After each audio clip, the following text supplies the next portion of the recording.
మా ప్రియులు సతీష్ గారు, అలాగే దైవ సేవకుడు సంఘ కాపరి కృపావరం గారు, అలాగే సంఘ పెద్దలు సంఘస్థులు ఇక్కడ చేరి ఉండగా అందరూ కూడా ప్రభు మీరు పేరునైనా మీరు జీవించండి.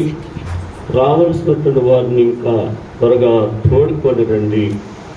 ఈ కార్యక్రమం మరి ముఖ్యంగా ఇప్పుడు వాక్య పరిచర్యలో మీరు మాత్రం ఉండి ఈ బిడ్డలకు కావలసినటువంటి ఆత్మీయ ఆహారాన్ని మరి ముఖ్యంగా ఈ హార్వెస్ట్ ఫెస్టివల్ తోట పండుగ ప్రాముఖ్యత గురించి ఈ బిడ్డలకు తెలియచేయటానికి కృప చూపండి, సహాయం చేయండి. యేసు ప్రభు పరిశుద్ధందరూ వేడుకుంటున్నాము తండ్రి, ఆమేన్. మీ అందరికీ వందనాలండి.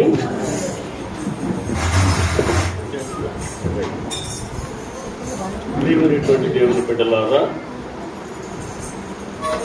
ప్రియ విశ్వాసులారా, మీ అందరికీ మరొకసారి నా హృదయపూర్వక ధన్యవాదాలు తెలియజేస్తున్నాను. కానీ మరి ఏంటో నాకు లోటుగా కనిపిస్తుంది ఒక్కటే. అన్నీ బాగానే ఉన్నాయి, కానీ ఒక లోటు మాత్రం కనిపిస్తుంది. అది మీ అందరికీ తెలుసు. ఎందుకంటే మగవాళ్ళందరినేమో పనికి పంపించేస్తారు, ఆడవాళ్ళు మాత్రమే చర్చిలోకి వచ్చి కూర్చుంటారు. ఇక అదే మన పండుగ. ఏమ్మా, పండుగకి ఎలా ఉండాలి? క్రిస్మస్ పండుగకి ఎలాగే చేస్తామా?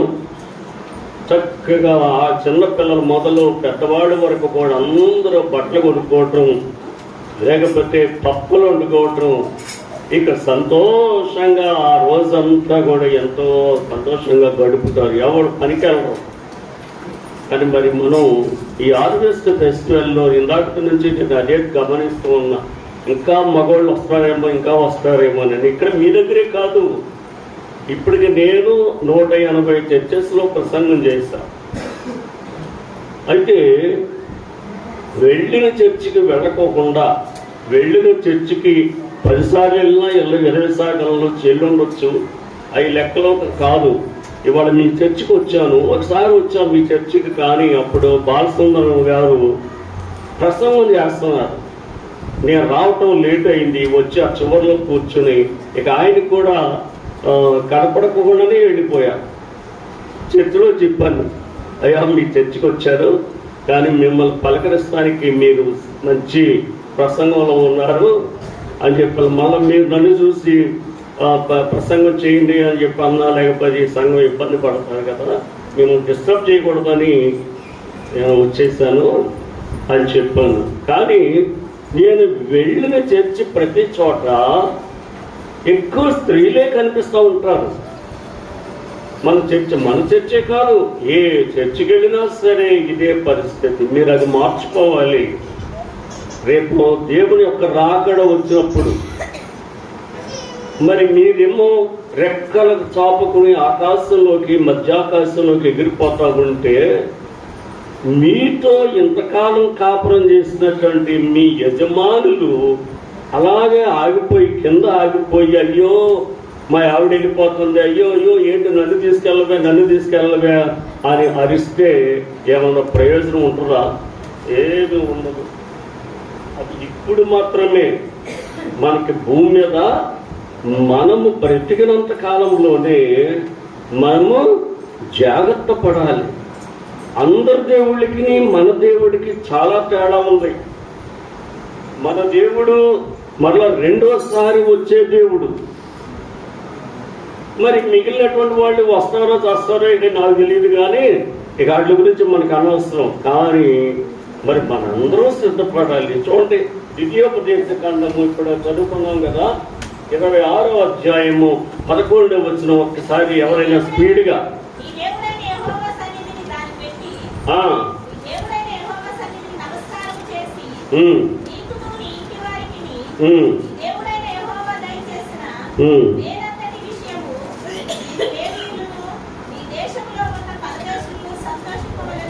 చూసారండి, అలా ఆ ఒక్క వచనమే. ఇక మనం చదివినటువంటి ఆ ఒక్క వచనంలోనే ఏమని రాయబడి ఉందన్నమాట?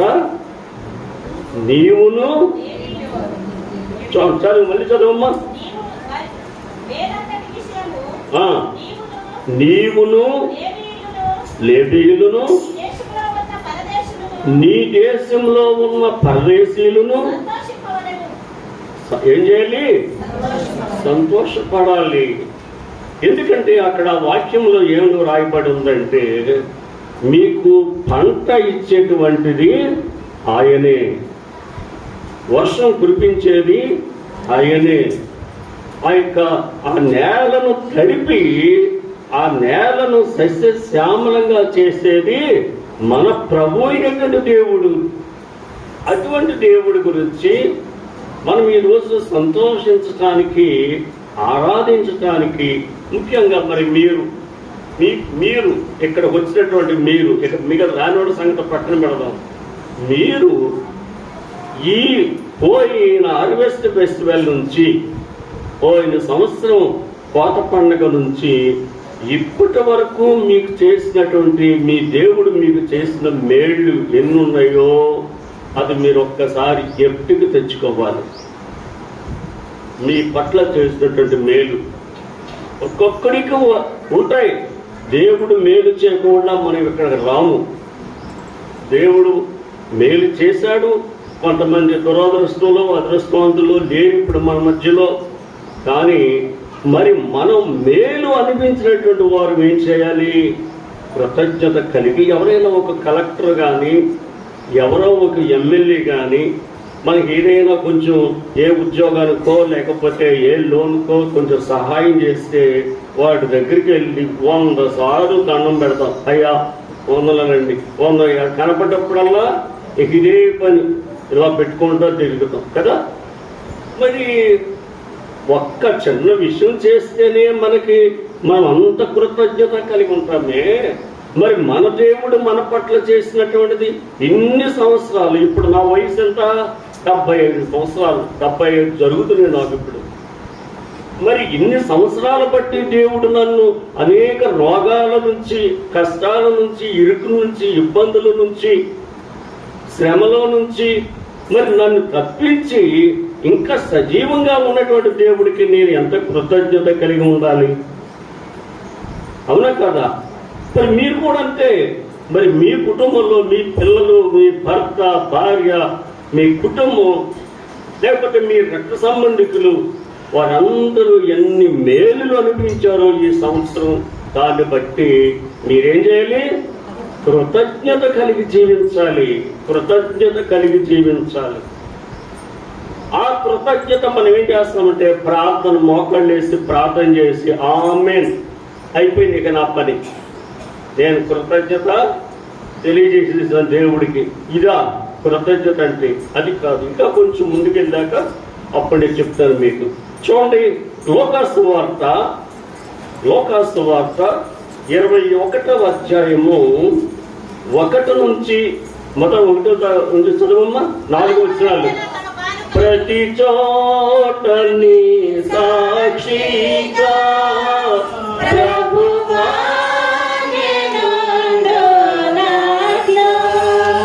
ప్రతి చోట నీ సాక్షిగా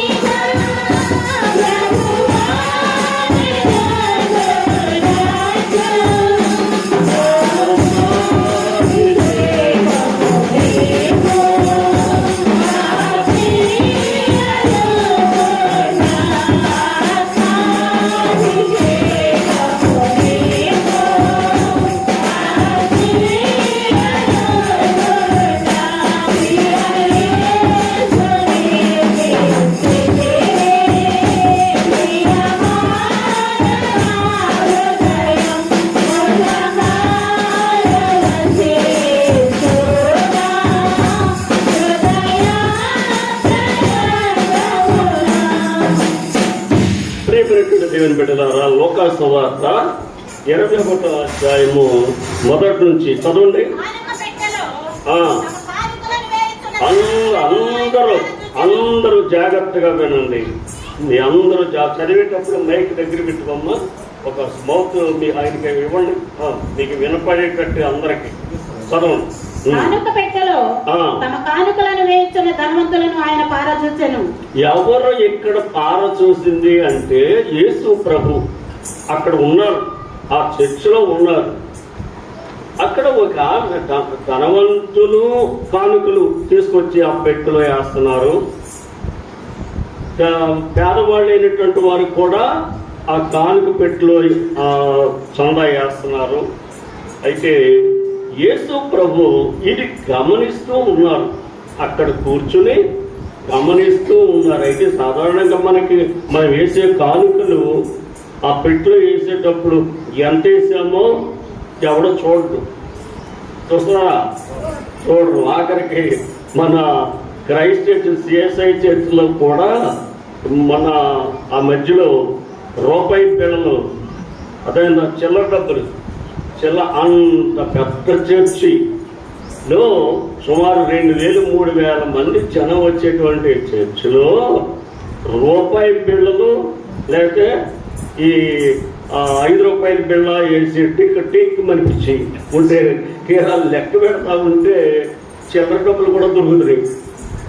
ఇదేంటని చెప్పి అప్పుడు పాస్టర్ గారికి మర్చిపోయి అక్కడ అయ్యగారు కమిటీ వాళ్ళు అందరూ కూడా ఇదే అమ్మో ఇటువంటి వాళ్ళు కూడా ఉన్నారా అని అనిపిస్తుంది. ప్రియమైనటువంటి దేవుని బిడ్డలారా, ఇక్కడ చూడండి, యేసు ప్రభు చూస్తున్నారు. ఆ పెట్టెలో కానుకలు వేస్తున్నారు ధనవంతులు. మళ్ళీ చదువు మొదటి నుంచి. కానుక పెట్టెలో తమ కానుకలను వేయించిన ధనవంతులను ఆయన పారచూచెను. ముందు ఫస్ట్ చూచింది ధనవంతుల్ని. ఆ ధనవంతులు కానుకలు వేస్తున్నారు, అది గమనిస్తున్నారు యేసు ప్రభు. ఒక పేద విధవరాలు అంటే పూర్ ఉమ్మన్, పేదరాలు ఈమె కూడా అక్కడికి కానుక పెట్టెలో చందా వేయటానికి వచ్చింది. అది కూడా యేసు ప్రభు చూస్తూ ఉన్నారు. ఇప్పుడు మనం ఈరోజు కోత పండుగ కదా, అసలు లెక్క ప్రకారం పూర్వకాలం, ఇంకా ఇక్కడ నాకంటే పెద్దవాళ్ళు ఎవరైనా ఉన్నారేమో కానీ పూర్వకాలం అయితే కోత పండుగ అంటే ఎలా ఉండేదంటే ఊళ్ళో పంట కోసిన తర్వాత ఆ పంట ఇంటికి వచ్చేసాక, అందుకే ఈ పంటకాలం అయిపోయాక పెడతారు ఈ కోత పండుగలు. ముఖ్యంగా మన సిఎస్ఐ చర్చ్లోనే ఎక్కువగా మిగిలినటువంటి వాడి కోత పండుగ. ఎప్పుడు కోత పండుగ ఇక వాళ్ళకేమీ ప్రత్యేకించి అక్కర్లా, కానీ మనం ప్రత్యేకించి ఈ కోత పండుగను అంతా ఎక్కువగా మనం ఆచరిస్తూ ఉంటాం. అప్పుడు ఏం చేస్తామంటే ఒక ప్రక్కనే చర్చిలో ఖాళీ లేకపోతే వెనకాలైనా సరే పక్కమ్మట పెట్టేవారు బస్తాలు, ధాన్యం బస్తాలు ఎవరికి వాళ్ళే బస్తాయో 2 బస్తాలో తీసుకొచ్చి అలా పెట్టేవారు. జీడి గింజలు ఆ టైం ఉంటే అవి కూడా తీసుకొచ్చి పెట్టారు. ఏది పండితే అవి తీసుకొచ్చేసి పెట్టేవాడు. మనకి చూడండి, మీరే చూడండి, 4 వంకాయలు కట్టారు,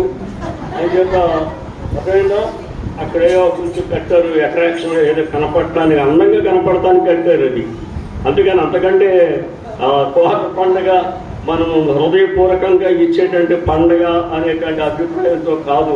ఇది ఏ పిల్లలు చేసిన పని లెక్క కనపడుతుంది నాకు. ఏది ఏమైనా మరి మనము కోత పండుగ అంటే హృదయపూర్వకంగా నాకు ఈ పంట నాకు ఇచ్చినటువంటి ఎకరం పొలంలో 10 బస్తాలు పండింది. ఈ 10 బస్తాలు ఎవరు చదివాం కదా, ద్వితీయోపదేశకాండం ఇంటికి వెళ్ళాక మీరు బాగా చదువుకోండి. ఇప్పుడు నేనేమో మీరు ఏం చూడకండి. ఇప్పుడు మళ్ళీ ఏమని చెప్పారు, పండిన పంటలు గంపలతో తీసుకొచ్చి దేవాలయంలోనికి తీసుకొచ్చి అక్కడ ఉన్నటువంటి దైవజనుడికి ఆ పంట అప్పగించేవారు. అలాగే మరి మనం కూడా ఏం చేయాలి అని చెప్పేటప్పుడు ఇక్కడ పేద విధవరాలు ఏం చేసింది, ఆమెకు ఉన్న దానిలో ఆ యొక్క పెట్టెలు, కానుకల పెట్టెలో ఆమె కూడా చందా వేసింది. అది చూచారు ప్రభు. అలాగా చూచి కూర్చుని ధనవంతులు తీసుకొచ్చేవాయేమో చక్కగా కాగితాలు, బాగా డబ్బున్నవాడు ఏం చేస్తాడమ్మా, మీరు చూస్తారు, టీవీలో చూస్తున్నారుగా, ఎక్కడ వేరే మన క్రైస్తవులు కాదు, అంత డబ్బు ఉన్న వాళ్ళు. మనం క్రైస్తవులు ఎక్కడ ఉన్నారు? అందరూ పేదవాళ్ళమే కదా. అయితే కొంతమంది హిందువుల దేవాలయంలో ఉంది ఎంతో బంగారం వేస్తారు. అవి ఎవడో ఒకడు పాదాలు, వాళ్ళ దేవుడి యొక్క పాదాలంట ఇంతంత పొడుగు ఉంటాయి కదా పాదాలు. నాకు ఆ పాదాలు అయితే జాండే ఉంటాయిలేండి కొంతమంది, అర్థమైందా?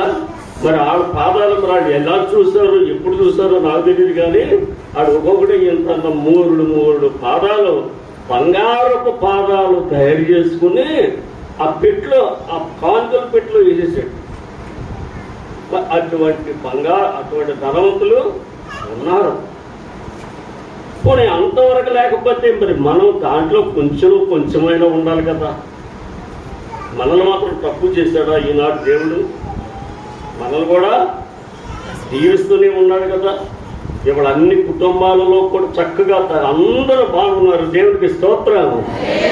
ఇంకా బాగుండాలి, మీరు ఇంకా దీవించబడాలి. కానీ ఈ దీవించబడాలంటే ఏం చేయాలి? ఇప్పుడు అయ్యగారు చెప్పారు, ఎలాగమ్మా గాబ్రియల్ గారు అబ్బాయి ఆర్జునరీ సెక్రటరీగా చేస్తున్నాడు, వారి ప్రార్థనే అని చక్కగా మనకి కృపారావు గారు మీకు చెప్పారు. మరి అట్లాగా దీవెనపడటం అంటే మనలోనూ దీవెనలు పొందిన వాళ్ళు ఉన్నారు. వాళ్ళు మరి దీవెనలు అంటే పుట్టుకతోనే ధనవంతులు, లేకపోతే వాళ్ళకి డబ్బు ఎలా వస్తుందో మనకు తెలియదు. కానీ అప్పనంగా వేసేస్తూ ఉంటారంటే వేసేస్తారు కానుకల పెట్టిలో. కానీ ఇక్కడ ఈ ధనవంతులేమో ఎక్కువగా వేసేస్తున్నారు. వాళ్ళు వాళ్ళకి ఉన్నది కాబట్టి వేసేస్తున్నారు. అది చూశారు ప్రభు వారు. పేద విధవరాలు వేసినటువంటి కానుకను కూడా చూశారు. అప్పుడు అంటున్నారు, చదువమ్మా. 2 కాసులు అందులో వేస్తుండగా 2 కాసులు వేసింది ఆ ముసలావిడి. ఆమెకు ఉన్నటువంటిది ఆ 2 కాసులే. 2 కాసులు అంటే బహుశా బంగారం అయి ఉంటుంది, మనం అలాగనుకుందాం. ఆమెకున్న ఆ బంగారం ఇక 2 కాసులే ఉంది. ఆ ఉన్న 2 కాసులు మాత్రం తీసుకొచ్చేసి ఆవిడికి ఉన్నదంతా అదే, ఆ ఉన్నదంతా దేవునికి వేసేసి. ఇప్పుడు అందుకొరకే యేసు ప్రభు అన్నారు, వీళ్ళు ఎవరు ఎక్కువగా దేవుడికి ఇచ్చారు? ఉన్నవాడేమో వాడు 10 కాసులు వేస్తాడు, లేకపోతే ఒక ఉంగరం వేసేస్తాడు, లేక రకరకాలుగా వేస్తారు. మరి పేద విధవరాలు ఏం చేసింది? నేను కూడా నా దేవుడు నా దగ్గర ఉన్నటువంటిది వేసేస్తాం అనుకుంది. ఇక తెల్లారి ఆ బతుకుతానో చస్తానో ఏమవుతుందో అదే జరుగుద్ది, ఉన్నది మాత్రం దేవునికి ఇచ్చేస్తాం అని చెప్పేసి అనుకుని ఆమె దేవునికి ఆ ఉన్న 2 కాసులు ఇచ్చేసింది. మరి వీరిలో ఎవరు ఎక్కువగా ఇచ్చినట్టు? ఈ అమ్మాయికి ఆ తర్వాత ఏమి లేవు. ఇక ఇంటికెళ్ళి చూస్తే ఏమీ లేదు, అంతా అయిపోయింది. మొత్తం ఉన్నదంతా వేసేసింది. ప్రియమైనటువంటి దేవుని బిడ్డలారా, ఆమె విశ్వాసాన్ని మీరు గమనించాలి. ఇక్కడ మనము ఆమె ఉందా లేదా, లేకపోతే రేపు ఎలాగా నేను ఏం బతుకుతాను, లేదా గిన్నెచ్చుకొని అడుక్కుంటా వెళ్దామా అని ఆ తలంపుల ఆ అమ్మాయికి అవన్నీ రావా. నేను దేవునికి ఇచ్చాను, ఇవ్వాలనుకుంది, ఇచ్చేసింది. ఒకసారి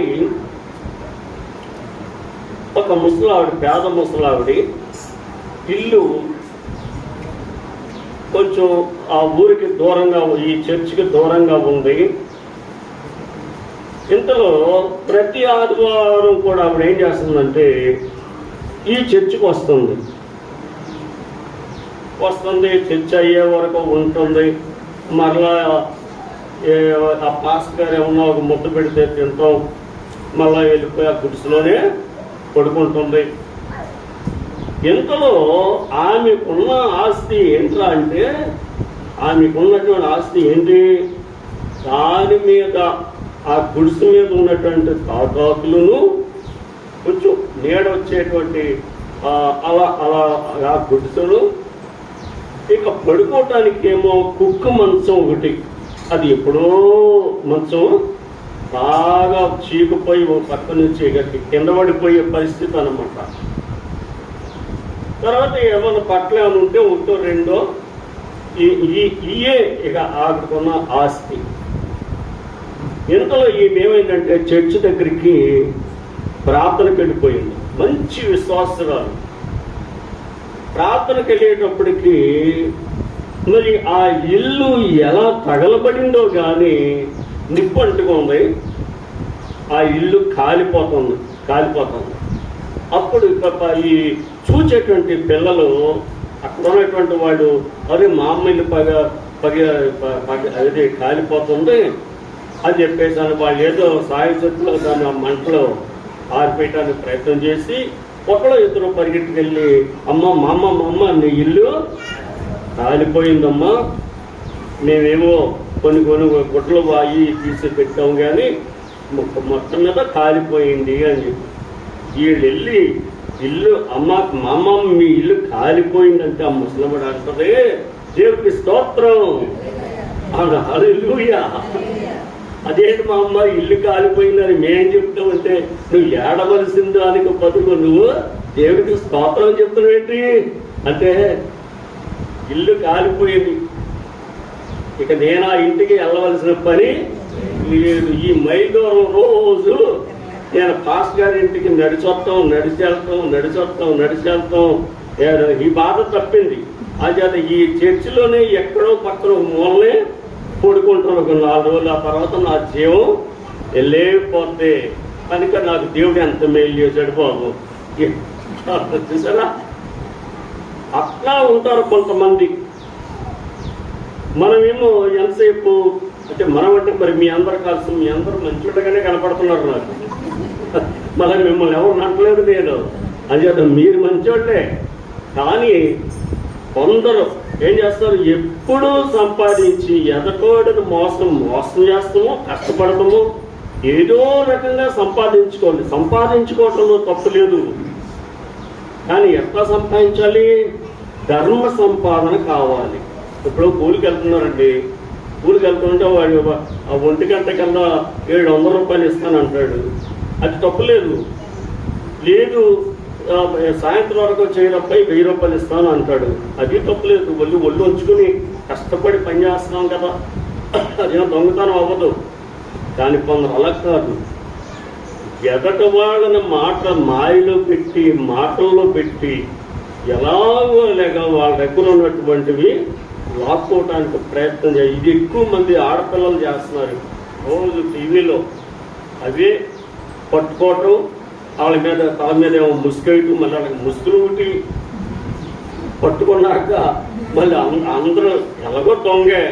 ఆ దొంగదాన్ని దొంగలకి ఏమంటారు అని చెప్ప ముసుగేసుకుని తీసుకెళ్తారు స్టేషన్లోకి, జైల్లోకి. కనుక ప్రియమైనటువంటి దేవుని బిడ్డలారా, ఆ సంపాదన వద్దు మనకి నీకు దేవుడు నీకు ఇచ్చాడా, నీ ఇష్టం వచ్చినట్టుగా చక్కగా మేడం నిద్రలు కట్టుకో, కానీ ధర్మంగా కట్టుకో. నువ్వు ధర్మంగా సంపాదించుకో. నువ్వు ఎంత సంపాదించుకుంటావో అంత సంపాదించుకో. అదే దేవుడే వద్దంటుగా. కానీ నువ్వు చేసే దాంట్లో ఏం కనపడాలి? నీతి కనపడాలి. అంటే దేవుని వాక్యములు మొదట నా నీతిని, నా రాజ్యమును వెతకుడి, అప్పుడు మీకు అవన్నీ దొరుకుతాయి. మీకు ఏది కావాలంటే అది నేను ఇస్తా. కానీ నీతి, రాజ్యము అనేటువంటి మాత్రం మీరు మర్చిపోవద్దు. చాలా మంది అవి మర్చిపోతున్నారు. ఇటు పెరిగిపోవటమే, ఇక కట్టుకోవటం. ఆఖరికి ఇక లోన్లన్నీ అయిపోయిన తర్వాత చివరికి మళ్ళీ అక్కడి నుంచి మొదలెట్టుకొస్తాను ఇటు అమ్ముతూ. చూసారా, ఇక అయిపోయింది, చరిత్ర అయిపోయింది. ఇక మనవాడికి ఇక వెనక్కొస్తుందన్నమాట కారు. కనుక ఆ పరిస్థితి కాకోకుండా దేవుడు చక్కగా మిమ్మల్ని దీవించాడు, ఒక పొజిషన్లో ఉంచాడు. ఆ ప్రకారంగా మీరు దేవునికి కృతజ్ఞత కలిగి, ఈ ముసలావిడ చూడండి, ఉన్నది 2 కాసులే ఉంది, ఆ 2 కాసులు దేవుడికి చేసింది. మరి నిజంగా ఆవిడ ఏమనాలి? మనకి ఎంత గొప్ప మనసు అనుకోవాలి. దేవుడికి ఎందుకు ఇచ్చింది? దేవుడు ఏమైనా వచ్చి పట్టుకుని పారిపోతాడా? చాలా మంది నాతో అన్నారు కొందరు ఏమనంటే, మనం ఇచ్చేది ఎవరికండి పాస్టర్ గారు, మీ చర్చిలో మీరు వేస్తారు డబ్బులు చందాలు వేస్తారు, ఎవరికి ఇస్తారు? ఆ పాస్టర్ గారే కదండి తినేది. చూసారా వాళ్ళ జ్ఞానం అది. అంటే మనం ఇచ్చేటువంటి చందాలు, కానుకలు, లేకపోతే దశంభాగాలు ఇవన్నీ కూడా మనము దేవునికి భయపడి దేవుని యొక్క వాక్యానుసారంగా మనము చేస్తుంటే అది దాని అర్థం తెలియనటువంటి వాళ్ళు అనే మాటలు ఎలాగంటే వాళ్ళు ఎవరు తీసుకుంటారు? అక్కడ పాస్టర్ గారే కదండి ఈ డబ్బులన్నీ, ఆదివారం వచ్చిన డబ్బులన్నీ ఎవరో టీవీలో చెప్తున్నాడు ఒకడు బ్రాహ్మడు ఇంటర్వ్యూలో, చూసారా? అంచేత ఆ రకమైనటువంటి అభిప్రాయాలు కొంతమంది వ్యక్తం చేస్తారు. మనం ఇచ్చేది పాస్టర్ గారికి కాదు, ఆ దేవునికి స్తోత్రం.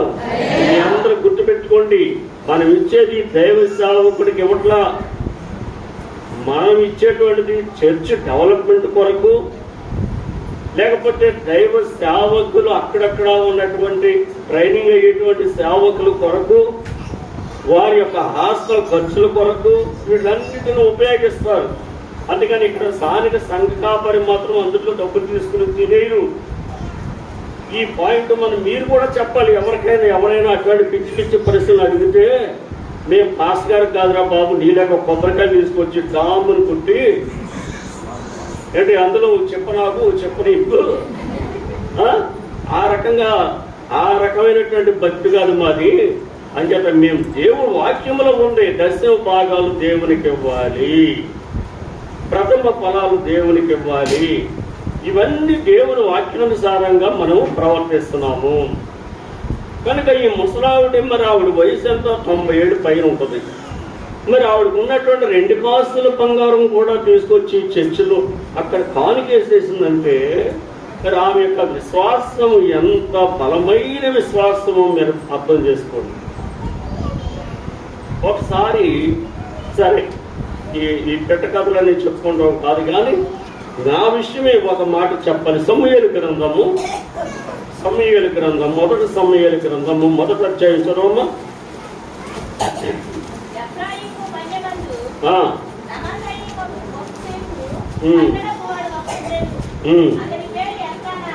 ఎల్కానా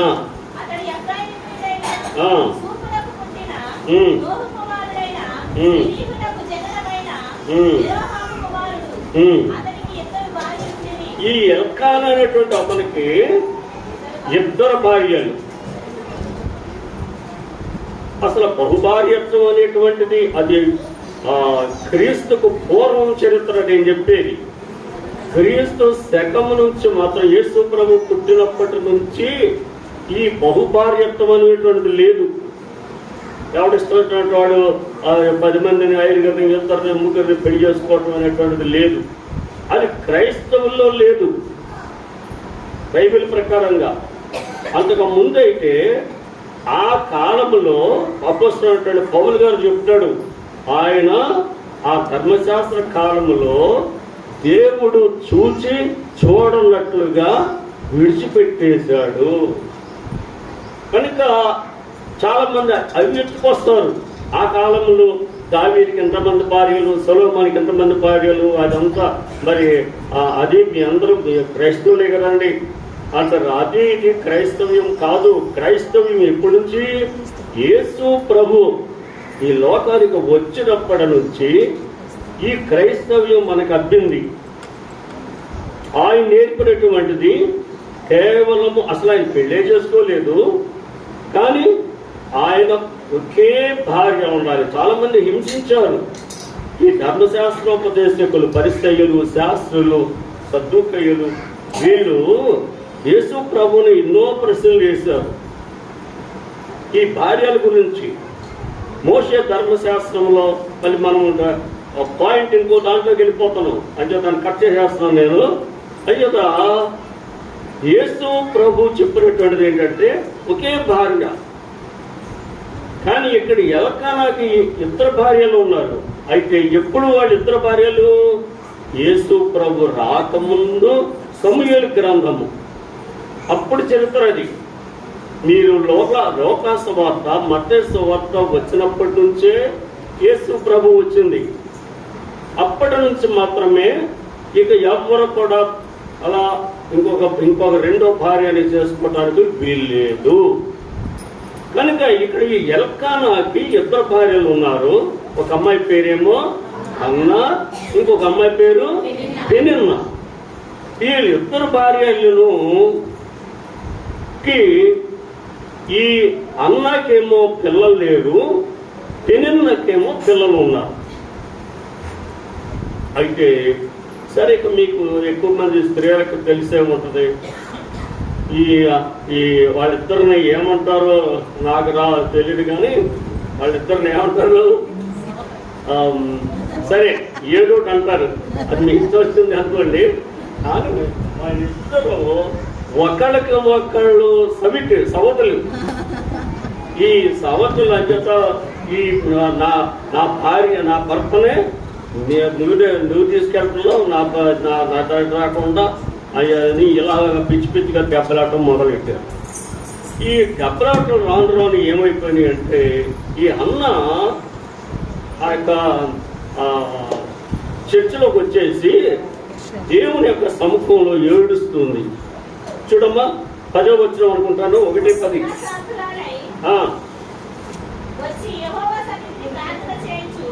యెహోవా సన్నిధికి ప్రార్థన చేయొచ్చు, బహుగా ఏడ్చొచ్చు.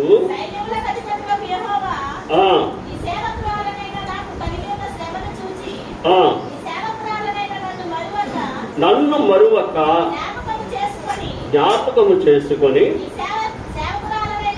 నీ సేవకురాలని ఎన్నిసార్లు అంటుందే గుర్తుపెట్టుకోండి. అంటే ఒకసారి అంటే మర్చిపోవటం కాదు, అలా రెండోసారి ఉంది, మూడోసారి కూడా నీ సేవకురాలని నన్ను జ్ఞాపకం పెట్టుకోమంటుంది దేవుడితో. మరి మనం కూడా ఆమె ప్రార్థన బట్టి మీ అందరూ కూడా జాగ్రత్తగా నేర్చుకోవాలి. ఆమె ఎంతసేపు ప్రార్థన, అలాగే మనకి మగవాళ్ళల్లో హిజ్కియా ప్రార్థన, ఆయన కూడా ఎంతో ఏడుస్తూ ప్రార్థన చేస్తాడు, తండ్రి అయిన దేవా. అలాగే ఆశా ప్రార్థన చేస్తాడు. అప్పుడు దేవుడు వాళ్ళ ప్రార్థన విని వాళ్ళ రాజ్యాలని శత్రువుల చేతిలో నుంచి విడిపించి తీసుకొచ్చి ఆ రాజ్యాల్ని కాపాడిన దేవుడు మన దేవుడు. అంటే ఈ అమ్మాయి, ఈ అన్న ఏమంటుంది, నీ సేవకురాలైన నాకు మగ పిల్లను దయచేసిన ఎడల వాణిని రానియక వాడు బ్రతుకు దినములన్నిటను, చూసారా, వాడు బ్రతుకు దినములన్నిటను యెహోవాకు నీకు అప్పగించదను. దేవుడికి స్తోత్రం. ఎంత మొక్కుబడి చేసుకుందండి.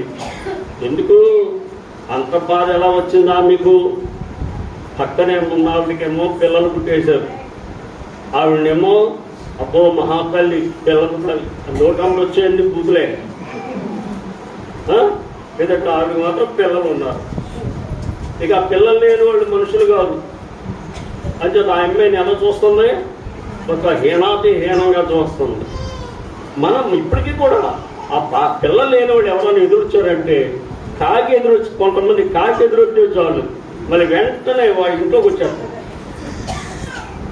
ఇది అలా మరి ఆ రకమైనటువంటి సిద్ధాంతాలు ఇప్పటికీ ఉన్నాయి. కాకి ఎదురొచ్చినా లేకపోతే ఏదో ఎలాగా ఇటువంటి అన్నీ. కనుక ఈ అన్నాన్ని ఏడుపించుకు తినేస్తున్నారు అక్కడ ఉన్నటువంటి స్త్రీలు. ఏ ఫంక్షన్కి పిలవట్లా, ఏ శుభకార్యానికి పిలవట్లా, ఏ గృహప్రవేశమైనా పిలవట్లేదు. ఆఖరికి ఈ అమ్మాయికి నాకు దేవుడే దిక్కు అనుకుంది. చూసారా, అన్నిటి ఫైనల్గా ఎవరు కావాల్సింది? దేవుడు. దేవుడు ఉన్నాడు మనకి, నాకు దేవుడే దిక్కు అనుకుంది. అప్పుడు దేవాలయంలోనికి, ఆ శిలోహం అనేటువంటి దేవాలయంలోనికి వచ్చి అక్కడ ఏడుస్తూ ప్రార్థన చేస్తుంది. ఈ ప్రార్థన చేసి ఏముంటుందంటే, నువ్వు నాకు ఒక కుమారుణ్ణి దయచేసి చేసినట్లయితే ఆ అబ్బాయిని జీవితకాలం అంతా కూడా నీ సన్నిధిలో ఉండేటట్టుగానే నేను మొక్కుకుంటాను అని చెప్తా, నీకు అప్పగించేస్తాను, నీ సేవకి అప్పగించేస్తాను దేవా అని చెప్పేసి అని ఆమె మొక్కుకుంది. అంతేగాని నేను ఇంటికి తీసుకెళ్ళిపోయాను ఏదో కలెక్టర్ చేస్తాను లేకపోతే ఏ పెద్ద మినిస్టర్ చేస్తాను అని మొక్కుకోలే. నీకు నీ సేవకుడుగా ఆయన్ని విడిచిపెట్టేస్తా, నాకు కొడుకుగా ఉంటే చాలు, నేను కూడా నాకు ఈ అమ్మాయికి కొడుకున్నాడా అని అనిపించుకుంటే చాలు, నాకు ఆ లోటు తీర్చు ప్రభువా, ఆ పిల్లోడు మాత్రం నీ సేవకే సమర్పించుకుంటానని ఆమె మొక్కుకుంది. ప్రియమైనటువంటి దేవుని బిడ్డలారా, అయితే దేవుడు ఆమె మొరను ఆలకించాడు.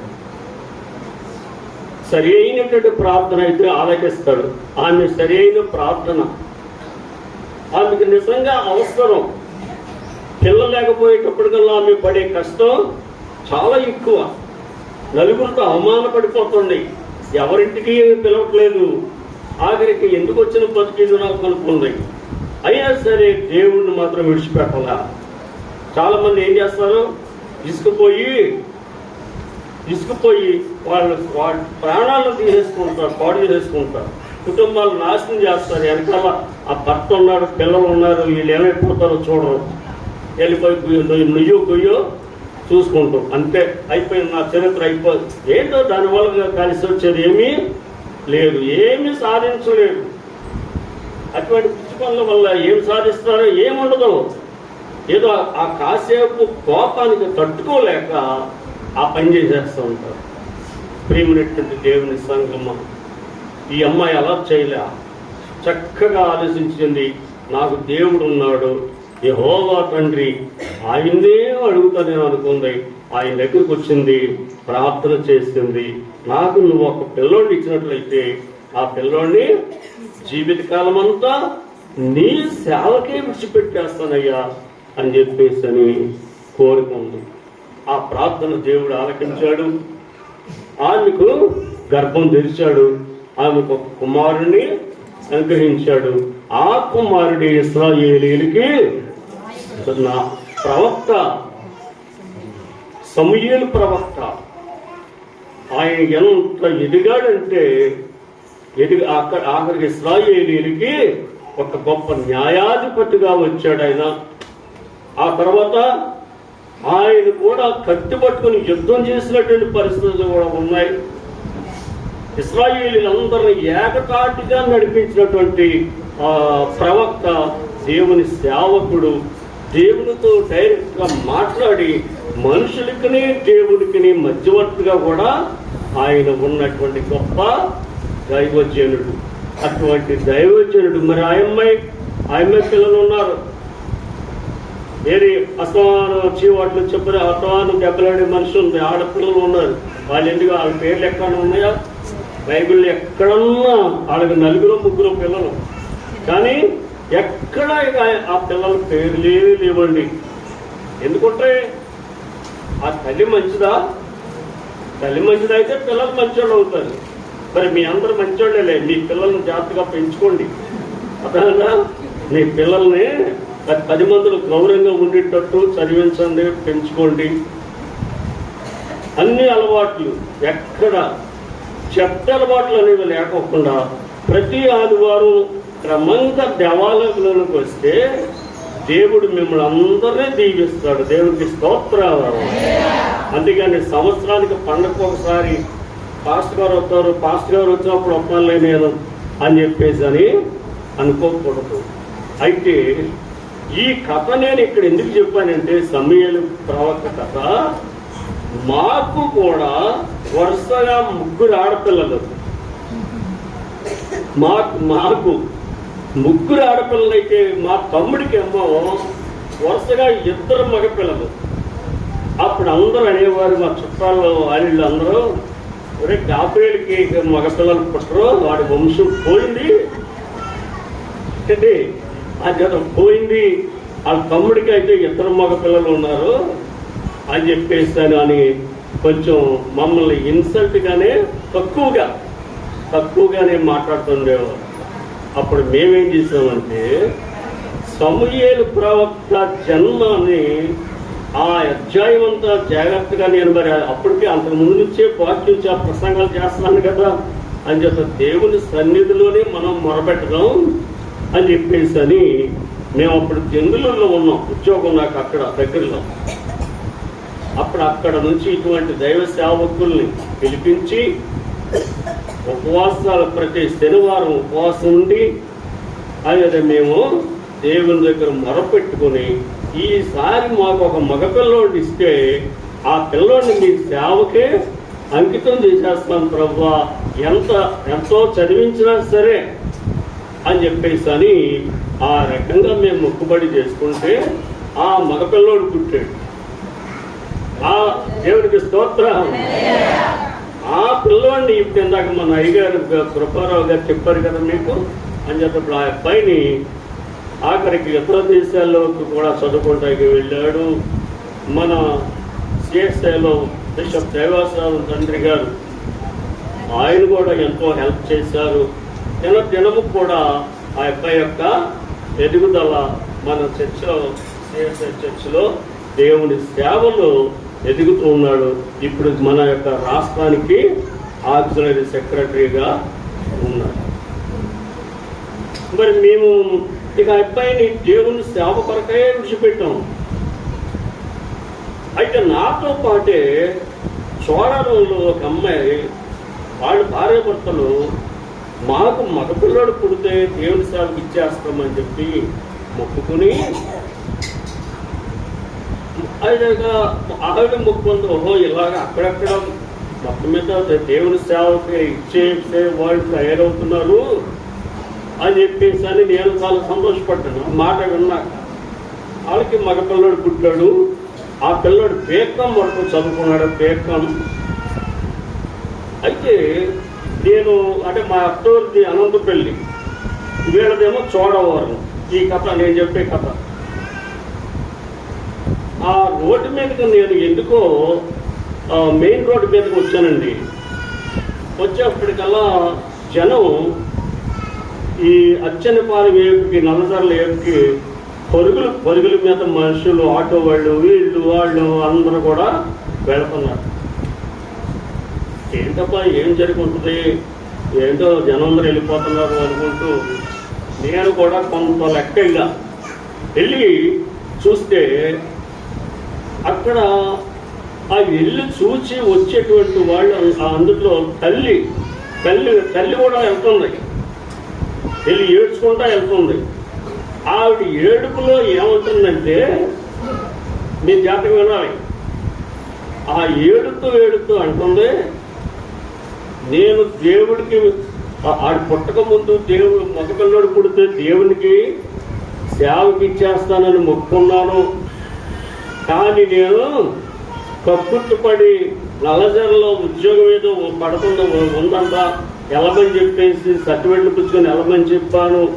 నేనే చేశాను, కర్మక బాధ్యత అదే అని చెప్పేసి అని ఏడుస్తూ ఆ బిడ్డ సేవకిచ్చినా చక్కగా బతికేవాడు, ఇప్పుడు లారీ కుర్చి చచ్చిపోయాడు అని ఏడ్చుకుంటూ వెళ్తుందండి. ఆ మాటలు విన్నాను నేను, అయ్యారు ఆ మాటలు విన్నాను ఎక్కడ అనంతపల్లి సెంటర్లో. ఇంకా నేనేమో నడిచి వెళ్ళినా ఉపయోగం లేదు, ఇంకేమో అయిపోయిందిగా, చనిపోయాడు ఆ అబ్బాయి చనిపోయాడు. ఈ అమ్మాయి చెప్పేసింది కథ అంతా. చూసారా ప్రేమైనటువంటి కదా, బతికేవాడిని పోనీ మొక్కుకుంది. మన మొక్కుబళ్ళు చూడండి. కొరింథీయులకు రాసిన పత్రిక 9వ అధ్యాయము 6:15. కొంచెముగా విత్తువాడు కొంచెముగా పంట కోయును, సమృద్ధిగా విత్తువాడు సమృద్ధిగా పంట కోయును అని ఈ విషయమై చెప్పవచ్చును. తనుగు కొనకయు ఒకటి తనుగు కొనకయు ఏది దేవునికి ఇచ్చేటువంటి అర్పణలు, కానుకలు, దశభాగాలు, లేకపోతే మీ పంటలో ప్రథమ ఫలాలు మీరు దేవునికి ఏది ఇస్తారో ఆ ఇచ్చేటువంటిది ఏం చేయాలి? సణుక్కోకుండా ఇవ్వాలి. ఇది ఒకటి అలవాటు అయిపోయింది బాగా. ఎవరైనా నీకంటే ఎక్కువగా ఇచ్చారనుకో, ఒక బస్తా ఒడ్లు అక్కడ పెట్టారనుకో, ఈడు కథ గొప్పవాడు, అన్ని వెధవ పనులే చేస్తాడు, దేవుడికి మాత్రం తిన్నగా బస్తా ఒడ్లు తీసుకొచ్చి ఇచ్చాడు. ఏంటది ఆ మాట అనొచ్చా? అసలు వాడు భయపడి, దేవుడికి భయపడి ఇచ్చేటువంటి వాళ్ళని మనం ఇంకా సంతోషించాలి, వాళ్ళని చూసి ఎంకరేజ్ చేయాలి. లేకపోతే నేర్చుకోవాలి, అయ్యో వాడు ఇచ్చాడు నేను కూడా ఇవ్వాలి. లేకపోతే కొంతమంది ఇవ్వటమే కాదు, చర్చికి సర్వీస్ చేయటం కూడా గొప్ప సంగతే. ఉదయాన్నే వచ్చి చర్చి తాళాలు తీసేసి శుభ్రంగా తుడిచేసేయటం. నిన్న ఆర్సెం చర్చి కాడ నేను వాకింగ్కి వెళ్ళి వస్తా ఉంటే, మన జేఎంజీ స్కూల్ దగ్గరలో వాళ్ళు వారానికి ప్రతి శనివారం ఒకసారి కనీసం ఒక 30-40 మందిని వాళ్ళ చర్చి వాళ్ళని పిలిపించి ఆ చర్చి పరిగణనలో ఉన్నటువంటి ఏరియా లోపల కానీ, రోడ్డు మీద కానీ, కారు రోడ్డు మీద కూడా మొత్తం తుడిపించేస్తున్నారండి, శుభ్రం చేసేస్తున్నారు. తర్వాత పోగు చేసి తగలబెట్టేవాళ్ళేమో ఇంకొకడు, ఇద్దరు. అది నేను సాయంత్రం వాకింగ్కి వెళ్ళి వస్తూ ఉంటే చూశాను. మరి అది సేవే. కేవలం మనం డబ్బే మూట కట్టుకెళ్ళిపోయి ఇవ్వలేకపోతున్నానే అని చెప్పేసి అనే బాధ కాదు. మన యొక్క ఓపికతో దేవుని యొక్క ఈ ఆలయమంతా శుభ్రంగా తుడిచేసి నీట్గా పెట్టడానికి ఒక 2-3 వంతులు వేసుకుని అలా వారానికి ఒకసారి అలా పెట్టేసేవాడు ఉన్నారనుకోండి, మరి అది సర్వీసే. కనుక ఇక్కడ ఈమె ఏం చేసింది? సణుక్కోకూడదు. 2, బలవంతంగా కూడా ఇవ్వకూడదు దేవునికి. ఎవరు? ఆ పాస్ట్ గారు ఇమ్మన్నారు అని చెప్పి నేను అందుకే ఇస్తున్నాను, లేకపోతే నేనెందుకు ఇస్తాను అని అనకూడదు. నీకు ఇష్టమైన బలవంతంగా ఇవ్వటం ఏంటి? అర్థమైందా? దేవుని సేవ కొరకు దశభాగాలు ఇచ్చేవాళ్ళు బలవంతంగా, ఇప్పుడు నేనున్నా మా అబ్బాయి పుట్టాడు కదా అని సంతోషంతో ఇచ్చేస్తా. ఆ తర్వాత ఆ సంతోషంతోనే నేను దశభాగాలు కూడా ఇవ్వటం మొదలుపెట్టా. ఇలాగా ఇక ఆ అబ్బాయి ఉద్యోగం చేస్తాడు, ఆ అబ్బాయి తెచ్చిన జీతం ఏదో తీసుకొచ్చి నాకు ఇస్తాడు అనేటువంటి కోరిక లేదు ఇక మాకు. ఎందుకంటే వాడిని పూర్తిగా వదిలేస్తాం. అంటే ఆ అబ్బాయి సేవలో ఉండాలి. ఆ వచ్చింది ఏదైనా ఉంటే మీలాంటి సంఘస్థులు ఏమైనా ఇస్తే ఆ అబ్బాయి తినాలి, మాకు సంబంధం ఏమీ లేదు. కనుక ఆ రీతిగా మనం నిర్ణయించుకోవాలి. అని చెప్పి ఒకటి సణుక్కోకూడదు, 2 బలవంతంగా ఇవ్వకూడదు. ఆ తర్వాత ప్రతివాడును తన హృదయంలో నిశ్చయించుకున్న ప్రకారం. ఎలాగా? ఇప్పుడు ఇవాళ నువ్వు కోత పండుగ, రైట్, ఇది ఎప్పుడో తెలుసు నీకు, ఇవాళ ఒక్కరోజు అనుకునే ప్రతి సంవత్సరం కోత పండుగ వస్తుంది. అంచేత నేను ఈ కోత పండుగకి తప్పనిసరిగా నేను ఇంత ఇదిగో ఒక అరబస్తా ఇవ్వగలను. ఆ అరబస్తా ధాన్యం ఇవ్వలేకపోతే దానికి సరిపోయినటువంటి డబ్బులైనా నేను తీసుకొచ్చి దేవాలయంలో వేస్తాను అని ఒక నిర్ణయానికి వచ్చేయాలి ఆ భార్య భర్తలు. ఎంత అయితే అందులో మళ్ళీ కోత అయ్యకూడదు. ఇక మీరు ఎప్పుడైతే ఇంత నేను ఒక 500 ఇస్తాను అని చెప్పి అనుకుంటే ఆ 500 తప్పనిసరిగా తీసుకొచ్చి దేవాలయంలో అర్పించేయాలి. అంతేగాని అననయ్య సప్పేరాలు చేసినట్టు, శపించబడినటువంటి వాళ్ళు చేసినట్టు ఇంకొకరు ఉన్నారు, ఒక 2 అన్నదమ్ములు, వాళ్ళు కూడా చెప్పేసి ఎవరయ్య గారికి నేను గుర్తు చేయించా. ఆదికాండము చూడండి, ఆదికాండము 4వ అధ్యాయము 3వ వచనం దగ్గర నుంచి చదువుమా. కొంతకాలమైన తరువాత కయ్యేను పొలము పంటలో కొంత యెహోవాకు అర్పణగా తెచ్చెను. ఈ పెద్ద మనిషి పేరు ఏంటంటే కయ్యూను. మీరు బాగా చాలాసార్లు విన్నటువంటి పేరే, కానీ మీరు చాలాసార్లు విన్నామండి అయ్యగారు అని చెప్పి నిద్రపోకండి. ఎందుకంటే ఏ ప్రసంగం ఎటువంటి బిషప్ గారు చేస్తే ఆయన ప్రసంగం వినాలి, మాలాంటి చేస్తే మా ప్రసంగం వినాలి, అయ్యగారు చేస్తే వాళ్ళ ప్రసంగం వినాలి. ఒక్కొక్క రీతిగా చెప్తూ ఉంటారు. అంతేగాని అన్ని ప్రసంగాలు ఒక రకంగానే ఉండవు, ఎప్పుడు ఉండవు. కనుక ఇక్కడ కయ్యను హేబేలు ఇద్దరు అన్నదమ్ములు. ఈ కయ్యనేమో వ్యవసాయం చేస్తున్నాడు, హేబేలేమో గొర్రెలు కాచుకుంటున్నాడు, పశువుల కాపరి అనుకోండి. అయితే వీళ్ళకి ఎలా నేర్చుకున్నారు?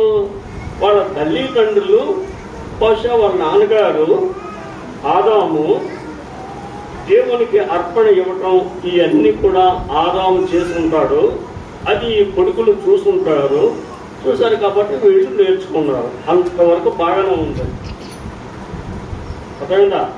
అయితే ఈ కయ్యను దేవునికి అర్పణ ఇవ్వాలి కాబట్టి ఈయన కూడా ఒక బస్తా ధాన్యమే, ఉదాహరణకి ఒక బస్తా ధాన్యం అనుకోండి, అది తీసుకొచ్చి పెట్టేశాడు. అది కూడా హార్వెస్ట్ ఫెస్టివల్, అలాగే కోతకాలం. ఆ బస్తా ధాన్యం పెట్టాడు అక్కడ కయ్యను. ఈయన ఏం చేశాడు? హేబేలు అతను మరి ధాన్యం లేదు కాబట్టి పంట పండించడం. ఆయన ఎంతసేపు పశువులు, గొర్రెలు కాపరి కాబట్టి ఆ గొర్రెల్లో ఉన్నటువంటి దాన్ని, ఒక మేలైనటువంటి దాన్ని నేను ఇచ్చేది దేవుడికి కదా అని చెప్పేసి అందులో మేలైనటువంటిది తీసుకొచ్చి దేవాలయంలో పెట్టాడు. ఇద్దరు తీసుకొచ్చారు, తీసుకురావటంలో చక్కగానే తీసుకొచ్చారు.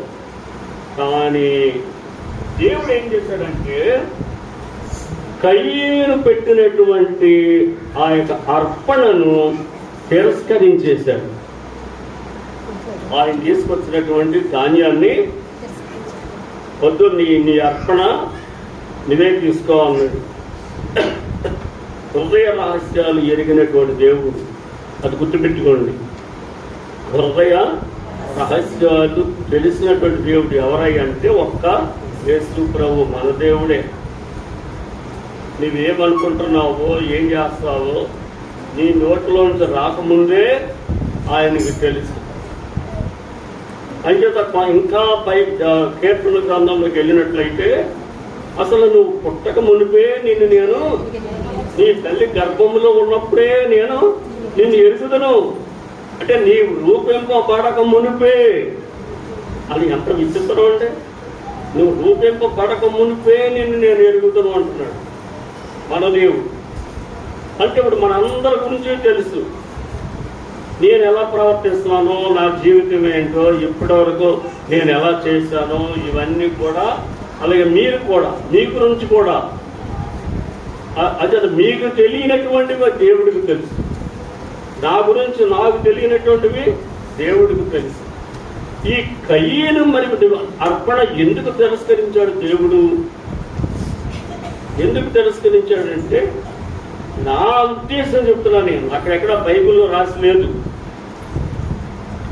ఎందుకు తిరస్కరించాడు దేవుడు అంటే, బహుశా అందులో తప్పలు, తాళ్ళు, రాళ్ళు, రప్పలు, పెట్టలు ఇవన్నీ మూట కట్టుకొచ్చేసి ఇదిగో బస్తా ధాన్యం తెచ్చేసాను నేను అని తీసుకొచ్చేసాడు.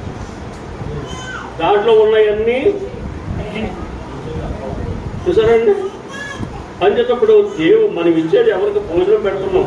పాస్టర్ గారికి భోజనానికి పిలుస్తారు, లేకపోతే అందరే పిలిచారు. ఇప్పుడు ఆయనే, అయ్యా మన సంఘస్థులు ఇవాళ భోజనాలు ఏర్పాటు చేస్తారు, ఎవరో రండి భోజనం వెళ్ళిపోతారు కానీ చెప్పాను. నన్ను వెళ్ళారు, వాడికి వెళ్ళామనుకో, నువ్వు వెళ్ళి అంటే మీరని కాదు నేను చెప్పేది, ఎంతటి చెప్తున్నా.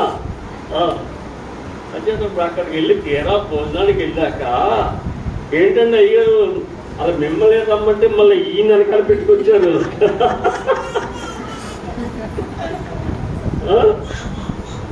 అని చెప్పేసి అప్పటికే నా గురించి కొంత తెలిసిన వాళ్ళు ఉన్నారనుకో ఇక్కడ. అది అమ్మ బాబు ఈ నోట్లో పడితే ఇంకా దేశమంతా వెళ్ళిపోతే ఎక్కడికో చెప్పేస్తారా బాబు అని చెప్పేసి అది ఏం తీసుకొచ్చారు ఏంటండి అనే మనుషులకు కూడా లేకపోలేదు కదా. అందుకొరకే ఈ కయ్యను ఏం చేయాలి? వాళ్ళ తండ్రి అర్పణ ఇస్తున్నాడు వాస్తవమే, కానీ ఆయన మంచిది ఏది చక్కగా ఇచ్చాడు. కనుక ఆయన ఏమనలా దేవుడు ఆదాముని. కానీ ఇక్కడ మరి కయ్యను అర్పణను బైబిల్ ఖచ్చితంగా రాసి ఉంది. అక్కడ ఏ పని ఉంది చదువమ్మా?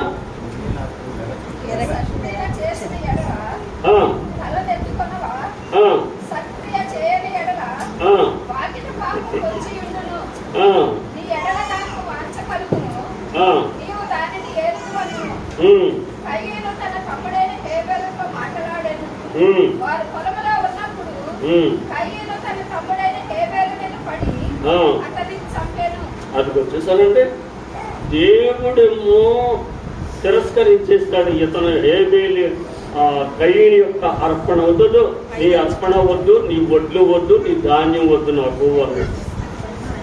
అప్పుడు ఏం చేయాలండి? ఈ కయ్యను అసలు మనలో మనమాట జనరల్గా దేవుడే ఏంటి వద్దన్నాడేంటి? నేను బస్తా ధాన్యం తీసుకొచ్చిస్తా ఉంటే దేవుడే వద్దంటున్నాడు, ఏం తప్పుందో నాలో అనుకుని వాటిలన్నిటి కింద పోసి మళ్ళీ రాళ్ళు రప్పలన్నీ ఏరి మంచి ధాన్యాన్ని మళ్ళీ తీసుకెళ్ళాయా, నేనేదో గడ్డిని పొలంలో ఉన్నట్టే కట్టుకుని వచ్చేసాను అంటే నన్ను క్షమించిన ఆయన అని అంటే దేవుడు ఏం చేస్తాడు? క్షమించే దేవుడు మన దేవుడు. అలా అంటే వాడు నిజంగా దేశదమ్మరు అవ్వడం, క్షమించేవాడు కాదు, లేకపోతే హేబేలుని చంపేవాడు కాదు. కానీ వీడికి ఏమైంది? అహంభావం. నేను అంటే వాడు ఏది ఇస్తే అది తినేయాలన్నమాట. ఏది ఇస్తే అది తీసేసుకోవాలి దేవుడు. ఇక అది మంచి మనం ఇచ్చింది దేవునికి మంచిది ఇవ్వాలి, కానీ చెడిపోయింది ఇస్తే అలాగా. మరి హేబేలు ఏం చేశాడు? ఆ ఉన్నటువంటి 100,000 గొర్రెల్లో మేలైనటువంటి దాన్ని సెలెక్ట్ చేసి అది తీసుకొచ్చి దేవుడికి అర్పణగా అర్పించాడు. ఆయన దేవుడు అంగీకరించాడు. నీ అర్పణ నేను అంగీకరిస్తాను అన్నాడు. ప్రియమైనటువంటి దేవుని బిడ్డలారా, ఇక్కడే ఈ ఇద్దరు అన్నదమ్ముల్లోనే ఎంత వ్యత్యాసం ఉందో చూడండి. పనికిమాలిన్యాన్ని తీసుకొచ్చేమో కయ్యనిచ్చాడు, మేలైనటువంటి తీసుకొచ్చేమో హేబేలు ఇచ్చాడు. అట్లాగే మీరు ఇంకా మనం వెనక్కి వెళ్ళిపోయి ఇంకా వెనకాలు ఇంకా కొంచెం ముందుకెళ్ళినట్లయితే యాకోబు ఏశావు వాళ్ళిద్దరు అన్నదమ్ముల్లో ఏశావునేమో దేవుడు ద్వేషించాడు, యాకోబునేమో దేవుడు దీవించాడు. మరి అదేంటి? వాళ్ళిద్దరు అన్నదమ్ములే కదా, ఒకేసారి పుట్టినటువంటి వాళ్ళే, వేరే కవల పిల్లలు. కానీ మరి ఇప్పుడు ఏశావుని దేవుడు ఎందుకు ద్వేషించాడు? అసలు కడుపులో ఉండగా ఉన్నవాడిని ద్వేషించడం ఏంటి? అది దేవుడికి తెలుసు. అందుకే అయినా హృదయ రహస్యములు ఎరిగిన దేవుడు అండి మన దేవుడు. మీరేమనుకుంటున్నారో అవన్నీ కూడా దేవుడికి తెలుసు. ఈ వచ్చే హార్వెస్ట్ ఫెస్టివల్కి మీరు ఏమి తేవాలనుకుంటున్నారో ఇప్పుడు అవన్నీ కూడా దేవుడికి తెలుసు. మీరు ఇచ్చేటువంటివి ఇప్పుడు మంచి ఇచ్చారో చెడ్డ ఇచ్చారో ఇది కూడా దేవుడికి తెలుసు. కానీ మనకి ఇంకా టైం ఇస్తున్నాడు దేవుడు టైం ఇస్తున్నాడు మారు మనసు పొందడానికి. అందుకే యేసు ప్రభుని, కృపా సత్య స్వరూపుడైనటువంటి యేసు ప్రభుని మన మధ్యలోనికి పంపించింది. ఎందుకంటే ఆ ధర్మశాస్త్ర కాలంలోనైతేనేమో చంపేసేవారు, కానీ పశ్చాత్తాప యేసు ప్రభువుని నమ్మి అంగీకరించి క్షమాపణ కోరుకుని ఆయన పాదాల పట్టుకుని ఏడ్చి, అయ్యా నన్ను క్షమించు, నేను చేసినటువంటి పాపాలు క్షమించు అని అడిగితే క్షమించే దేవుడు మన యేసయ్యా. అటువంటి కృపాయుగంలో మనం ఉన్నాం. ఇప్పుడు అందరికీ రక్షణే. దుర్మార్గుడు రక్షింపబడవచ్చు, లేకపోతే ఇంకా పనికిమాలినటువంటి వాళ్ళు రక్షణ కావచ్చు. ఇప్పుడు ఆ అమ్మాయి ఎవరో యోహాను సువార్త 8వ అధ్యాయంలో వ్యభిచారము చేత పట్టబడినటువంటి స్త్రీ చచ్చిపోవలసినటువంటిది. ఇక అసలు రాళ్ళు తీసుకొచ్చేసారు. అందులో తలకు రాయి, ఇంతలో రాయి తీసుకొచ్చారు. ఒక 100 మంది తలకు రాయి వేసి కొట్టేస్తే తల పగిలిపోయి అక్కడే చచ్చిపోరు. కానీ మరి ఆమెకి ఎంత దేవుడు కృప చూపించాడు మన యేసయ్య.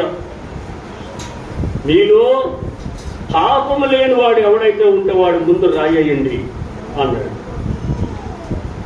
అయితే అక్కడ ఉన్న ఆ 100 మంది రాళ్ళు వచ్చుకున్న వాళ్ళందరూ పాపాత్ములే. అందులో ఎవడో బుద్ధిమంతుడు లేడు. బుద్ధిమంతుడు ఎవరురా అంటే ఒక యేసుప్రభు అక్కడ ఉన్నది. ఆయనే నీతిమంతుడు, న్యాయమంతుడు అని చెప్పి ఆయన తప్పే అక్కడ ఉన్నవాడు అందరూ పాపాత్ములే. అప్పుడు వాడు ఎవరితో వాడే, అమ్మో నేను దుర్మార్గుడిని, నేను రాయకూడదు. ఏదో నిజంగా ఎవడైనా ధైర్యం చేసి రాయి వేసేదనుకో పాపాత్ముడు, వాడు అక్కడే చేస్తాడు. ఎందుకంటే యేసుప్రభు చెప్పింది ఏంటి? మీలో పాపము లేనివాడు రాయి వేయమన్నాడు.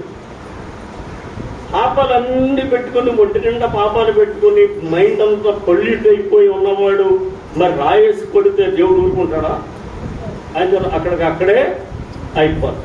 అలా చచ్చిపోయినాడు ఎవరో తెలుసా? అపోస్తల కార్యములు 5వ అధ్యాయం 1వ వచనం నుంచి చదివితే, మీకు బ్రేక్ ఏమి ఉన్నప్పుడు ఆపమ్మా, చేతులకు ఆపితే ఆపట్టా నేను.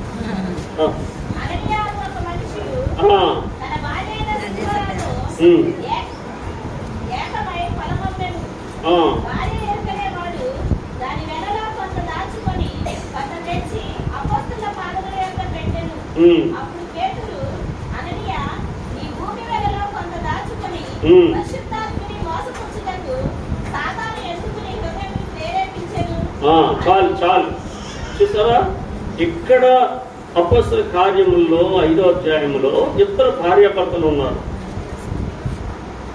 అది చూడండి, మంచితనంలో భార్యాభర్తలు ఐక్యతగా ఉంటే మంచిదే, అందరూ చెప్పుకుంటాం.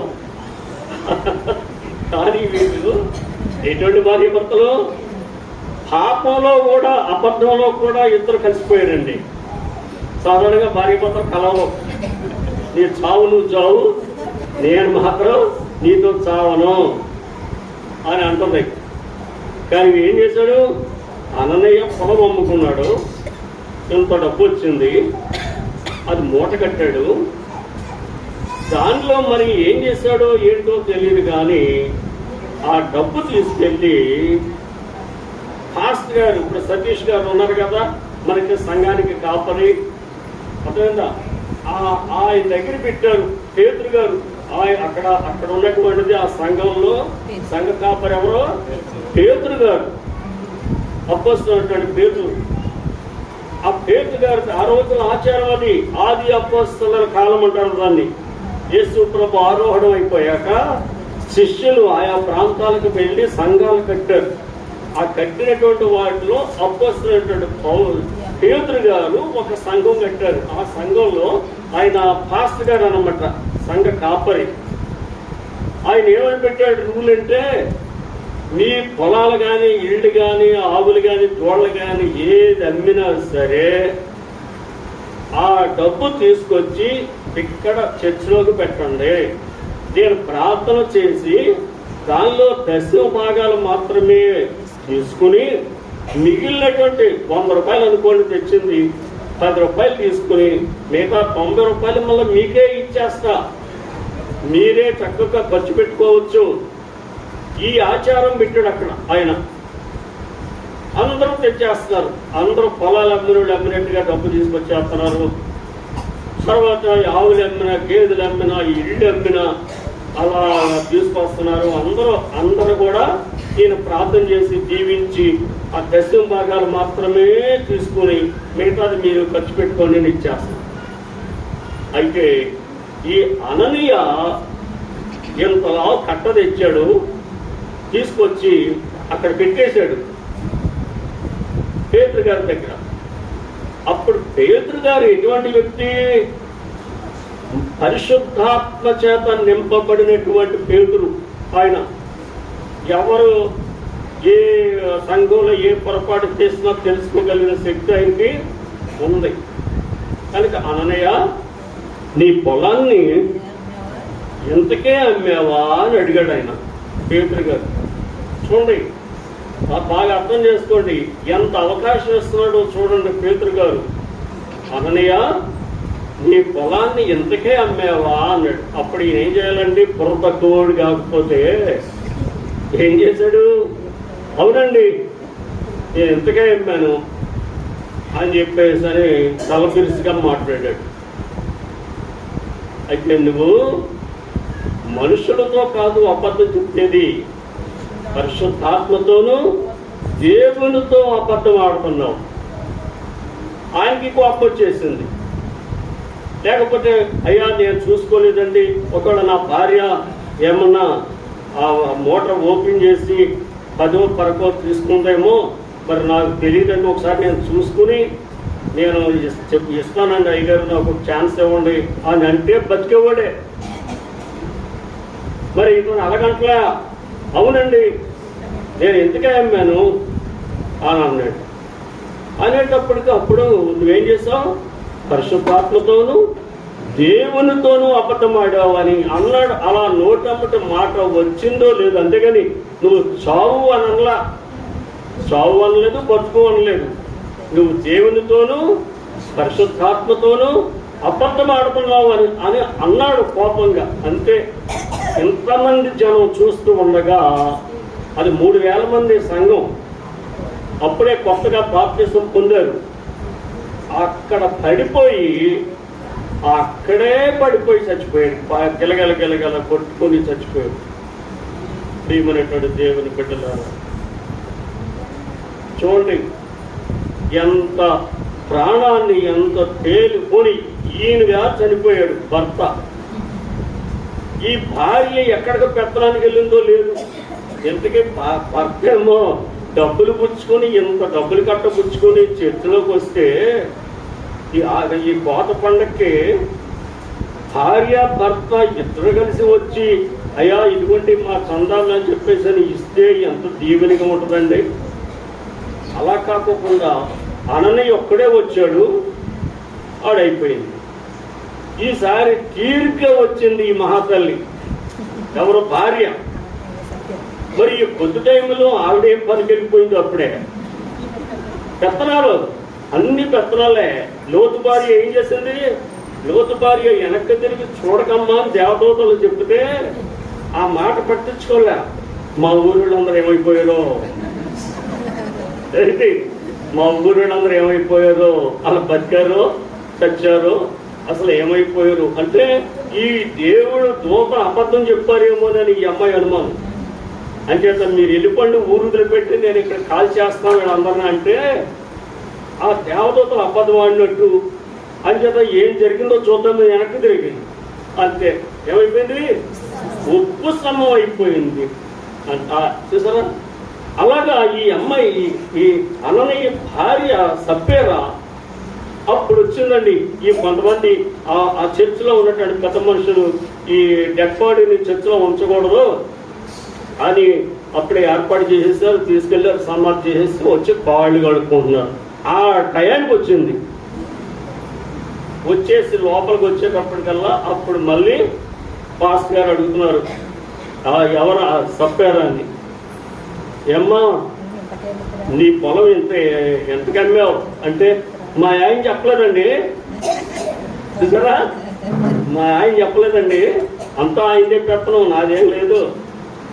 సర్లే చెప్పలేదులే, అసలు ఎంతకు అమ్మేవమ్మా నువ్వు అంటే ఏమో ఎంతకు అమ్మావు తెచ్చాడు కదండి మొదలట్టుకోడు అని చేద్దాం. మరి మీకు ఇవ్వలేదా అని చెప్తే తెచ్చాడమ్మా ఆడుకో అని అంటే మేము అంతకే అమ్మామండి, మా ఆయన ఎంత అయితే పట్టుకొచ్చాడో అంతేగాని ఇది 500, 1000, 2000 అమ్మేమని అంటలా. ఎలా అబద్ధంలో కూడా కలిసిపోయారు, అబద్ధంలోనూ కలిసిపోయారు. అప్పుడు ఆయనకు కోపం వచ్చేసింది. అంచేత మీరు చేసిన పాపానికి మీ ఆయన చనిపోయాడు, ఆయన తీసుకెళ్లి పాతి పెట్టి వస్తున్నటువంటి యవనస్తులు ఇంకా దారిలోనే ఉన్నారు. అందులో ఈ అమ్మాయి చచ్చిపోయింది. మనం చేసే పనులు దేవునికి విరుద్ధమైనటువంటి పనులు చేయకూడదు. మరి ముఖ్యంగా పిల్లలు గలవాళ్ళు మాత్రం పిల్లలు చూస్తూ ఉండగా మాత్రం చెడ్డ పనులు ఏదీ చేయకూడదు. ఇక మరి ఏది అంటే అందులోనే మీకు అన్నీ వచ్చేస్తాయి. అన్నీ ఎవరైనా మోసం చేయటం కానీ, డబ్బులు ఎక్కడటం కానీ, లేకపోతే మన నోటితో తిడటం కానీ, లేకపోతే సిగరెట్ నేను చిన్నప్పుడు మా నాన్న ఏం చేసేవాడంటే, రే బాబు అది ఒక చెంబోటి ఇచ్చి ఆ ఊరు చివరిలో కళ్ళు అమ్మేవాళ్ళు. ఆ కళ్ళు దుకాణం కాడికి వెళ్ళి ఈ చెంబు నిండా కళ్ళు పోసి ఇస్తుంది. అక్కడ ఒక అక్కగారు అని ఉంటుంది, అది జాగ్రత్తగా వలక్కోకుండా తీసుకురావే అని చెప్పేవాడు మా నాన్న. అంచేత మరి 4 రోజులు అలాగ అలవాటైంది. మరి పాప 2 రోజులు చెప్పలా, అదే 4-5 రోజులు అలవాటైంది అనుకో, కొత్త కొంచెం తాగి అలవాటు అయిపోయేది. నేను ఇక ఆ తొప్పులమ్మంటే ఇక ఆడు తిరిగేవాడిని. అర్థమైందా? ప్రియమైనటువంటి దేవుని బిడ్డలారా, మరి యొక్క మహా చక్కనైనటువంటి అవకాశంలో మరి మీ అందరి మధ్యలో నేను చేరి దేవుని యొక్క మహా దయ చొప్పున మీ వాక్యాన్ని, దేవుని వాక్యాన్ని మీకు అందించడానికి కూడుకున్నటువంటి దైవజనులు నాకు మరి మా అబ్బాయి కృపావరం గారు, ఆయన తన భార్య, ఆ బిడ్డలు దేవుని యొక్క సేవలో ఆయన జిల్లా ఆఫీసర్ అయ్యుండి కూడా, నేను ఇంకా ఎంయూ అంటే ఒక మండలానికి నేను ఉద్యోగం చేసి రిటైర్డ్ అయిపోయాను. కానీ ఆయన అయితే జిల్లా ఆఫీసర్, కలెక్టర్, దగ్గరగా కలెక్టర్ పోస్ట్ లాంటిది, అంత పదవిలో ఉండి కూడా మీకు సేవ చేయడానికి ఒప్పుకుని మీ దగ్గరికి వస్తున్నాడు. మీరు చక్కగా ఆయన మాటలు విని మీ అందరూ కూడా ఉన్నతమైనటువంటి స్థితిలోకి వెళ్ళాలి, దీవించబడాలి అనేటువంటిది నా ఆశ కూడా. అంచేత మీరు ఆ రకంగా మీరు వాడుకోండి. అంచేత సంఘం నానాటికి అభివృద్ధి పడాలి. ముఖ్యంగా ఈసారి వచ్చినప్పుడు మీరు మగవాళ్ళు ఈ పక్కంతా ఆడవాళ్ళు కూర్చోవాలి, ఈ పక్కంతా మగవాళ్ళు కూర్చోవాలి. ఆ రకంగా భర్తలు తీసుకురండి అమ్మా, పిల్లలు తీసుకురండి. హాస్టల్కి బడికెళ్ళి పిల్లలు కాదు నేను తీసుకురమ్మనేది. ఎక్కడ ఊరమ్మడి తిరుగుతారు కదా, ఊరమ్మడి తిరిగే పిల్లల్ని వాళ్ళని తీసుకురండి. అప్పుడు సంఘం చక్కగా ఉంటుంది. సిఎస్ఎస్ సంఘం మహానుభావులు, పూర్వీకులు ఎంతమందో గొప్ప గొప్ప వాళ్ళు ఇక్కడ మీ మధ్యలో పనిచేశారు. అటువంటి సంఘం ఉన్న కొంచెం మీరు డెవలప్ చేసుకోవాలని, అలాగే మన స్థానిక సంఘ ప్యారిష్ గురువు గారు సతీష్ గారు ఉన్నారండి. ఆయన చాలా మంచోడు, నాకు తెలుసు. అంకులు నన్ను ఎప్పుడు ఎక్కడికి రమ్మంటే నన్ను పిలుస్తారు. అది నేను దేవుని సేవ కొరకు నేనైతే ఏదో ఒక సంఘానికి, ఒక సంఘం అంటే వేరే పెందుకో సంఘాలు ఆ సంఘాలకు కట్టుబడి ఉంటాం కాదు. మన సిఎస్ఎస్ సంఘంలోనే ఎక్కువ శాతం సిఎస్ఎస్ సంఘాల్లోనే నేను సువార్త సేవ చేస్తూ ఉంటాను. బయట సంఘాలకు కూడా వెళ్తూ ఉంటాను. ఇక్కడ కుదరనప్పుడు అప్పుడు బయటకు వెళ్తూ ఉంటాను. కనుక మీరు కూడా నా గురించి, మా కుటుంబానికి గురించి కూడా మీ అందరూ ప్రార్థన చేయండి. మీ గురించి, మీ మాస్ గారి గురించి, అలాగే సతీష్ అయ్య గారి గురించి, మీ సంఘ గురించి, పెద్దల గురించి కూడా నేను ప్రార్థన చేస్తాను. అట్లు చేటుకు దేవుడు తన కృప మీ అందరికీ తోడగించును గాక. చిన్న ముగింపులో చిన్న ప్రార్థన చేస్తాను. అందరూ కూడా కళ్ళు మూసుకోండి. నేను చెప్పినటువంటిది పాటించాలి. మీరు వినేసి వెళ్ళిపోవటం కాదు, పాటించాలి. స్తోత్రము నాయన, మహాపరిశుద్ధుడు మా పరలోకపు తండ్రి, కూడి వచ్చినటువంటి మీ ప్రియ బిడ్డలు ప్రతి ఒక్కరిని నాయన మీ దయగలిగినటువంటి హస్తం కింద భద్రపరిచి, మీరు నాయన దినదినము మీలో అభివృద్ధి చెందడానికి, మీ యందు బలమైన విశ్వాసములో ఎదగటానికి కృప చూపండి. అలాగే ప్యారిష్ గురువులు సతీష్ అయ్య గారిని బట్టి స్తోత్రములు, వారి కుటుంబాన్ని దీవించండి. అలాగే మా అబ్బాయి కృపావరు, తన భార్య రూతు, వారికి ఇచ్చిన 2 కుమారులను బట్టి స్తోత్రములు, వారి కుటుంబాన్ని దీవించండి. ఇక్కడ చేరినటువంటి ప్రతి ఒక్కరిని, చిన్నవారి మొదలు పెద్దవారి వరకు కూడా పేరు పేరును ప్రభా మీ దయా కిరీటం మీ బిడ్డల మీద ఉంచి మీరు ఈ సంఘాన్ని దీవించవలసిందిగాను, అలాగే సంఘ పెద్దలను దీవించవలసిందిగాను మీ చిత్తమైతే మరొకసారి ఈ రీతిగా మేమందరం కలిసి సంతోషంతో మిమ్మల్ని స్తుతించే భాగ్యం దయచేయవలసిందిగాను మా రక్షకుడును మీ ప్రియ కుమారుడైన యేసు ప్రభు పరిశుద్ధ నామమున వేడుకొంచున్నాము తండ్రి. ఆమేన్. మీ అందరికీ వందనాలమ్మా.